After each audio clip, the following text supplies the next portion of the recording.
ariko papa uzi ko ngiye buriya abantu basigaye bamfata nk'Imana. ya umva Jori jya umbabarira rwose uko amagambo yawe narayahaze. Bagufata nk'Imana se mu biki?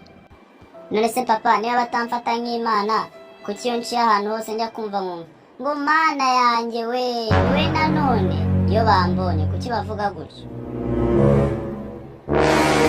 Ikindi nanone kubera icyo ugiye ku kazi ujyana ifoto yanjye mu gikapu cyawe ngo byumvikane ko nyine nawe umfata nk'Imana. Yewe impamvu njyana ifoto yawe mu kazi rero ni ukugira ngo nirinde ibibazo byose, kuko ifoto yawe indinda ibibazo byose ukeka ibyo uzi n'ibyo utazi. Wow, numva se ko ndi wagatangaza nkaba n'umunyembaraga kuri wowe, nyine uzajyana ifoto yanjye ubwo mbese ndi nk'Imana kuri wowe. Ariko Jori ceceka aho ngaho, ceceka tu.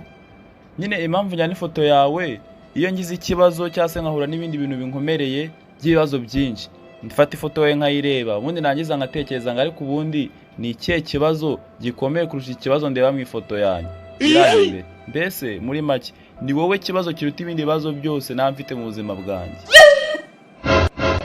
Ubwo rero impamvu nanone abo bantu bakubona bakavuga ngo mana yanjye we ni wowe nanone nuko bazi ko wabarembeje, barakubona bakumva nyine baratanga kumva ntibashaka kukubona kuko bazi ko ugiye kubateza ibibazo. Rero nta kibazo kiruta wowe muri uyu mudugudu wose, ni wowe kibazo dufite muri uyu mudugudu wose.